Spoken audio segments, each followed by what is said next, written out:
You know, the steelworkers, whenever they do a rally, it seems to be in January, and it seems to be way colder than this. So there was no excuse for no one to show up here today for a great cause and something that we desperately need in this city. I want to put people on and who are sitting on the fence. It was workers who built that fence. It was working class people across this city who continuously work day in and day out, who need public transit to get around, some of whom are working below living wage, below minimum wage even, if they're working as servers, and they need public transit to get to their jobs. We have students who need public transit to get to school. We have people who need public transit to get in, back and forth across the city. I'm going to be one of the few speakers here today that's actually going to be speaking about step 2. A lot of people are going to be getting up here and speaking about step 1, and step 1's important. That's passing this thing, making sure that we have LRT. But I want people to make sure that when they talk about LRT, they're thinking of the L not only as light, but also as local. Yes. Because we need to think about step 2, which is making sure that once this thing passes, we put every pressure that we can on Metrolinx to make sure that the jobs stay local, that the operations stay local as much as possible, that our sisters and brothers in the Amalgamated Transit Union have their jobs to actually help operate this thing, because we need to make sure that the investment, the billion-dollar investment that's being made in this city, stays in this city. It doesn't get farmed out to communities all over the place. And so I'm asking all of the councillors that are here today, I noticed MPP McMeekin is here, I heard that MPP Andrew Horvath is here too, pressure on everybody to make sure Metrolinx can't take the money and run or give it to people who are from outside of Hamilton. It needs to stay with Hamilton workers, and these jobs need to be good jobs. They can't just be contracted and subcontracted out for the cheapest wage possible. We want to make sure that the jobs stay in Hamilton. Labour Council passed a motion to get to this place about a week and a half ago, and it simply said, let's try and make sure that A, as much of the things that we buy for this job are Canadian made. That's an important thing, so that we don't farm it out. 2, that as much as possible, the operations and maintenance of LRT, once it goes through, stays in Hamilton, and hopefully as part of the HSR, tied to the HSR, so that ATU members can retain those jobs.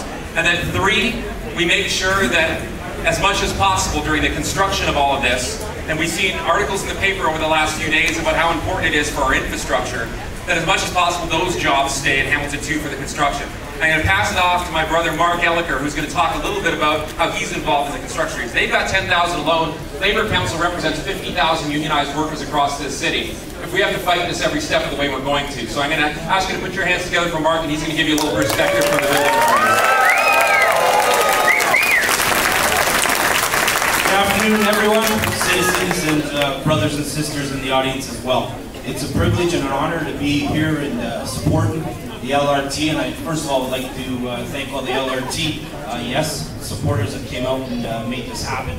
The position that we're coming from with the Hamilton-Brantford Building Trades Council is that we see this as a community builder, we see this as a city builder, we see this as a once-in-a-generation possibility. We have an opportunity to help promote and build affordable and I guess I'll start with public transit across the city from east to west. We know that there's a lot more that has to be developed. We understand about urban sprawl. We understand about the issues that will affect the local community. 25% of youth in this city cannot afford, they live underneath the standard of living. They're underneath the level of poverty.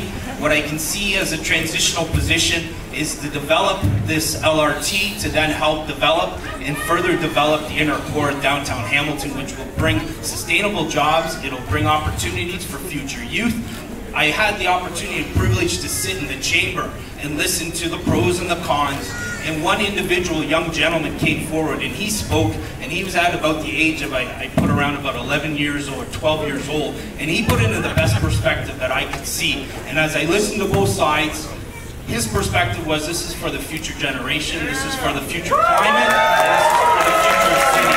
So with that, all I ask is that we try to look at the forefront as we move forward. Progress and change is difficult, but when we do go forward with this, I believe 100% the City Council will get behind this. And I believe ultimately, as Anthony said, the challenge is in step 2. We want to make sure that it's local jobs. We want to make sure that it's operated and maintained by local jobs. And we want to make sure that it's built by local jobs. And we want to make sure the materials and the supplies come from local manufacturers and local employers if possible. And at the end, we want to make sure that those local jobs are good wages, good pensions, and good benefits attached to.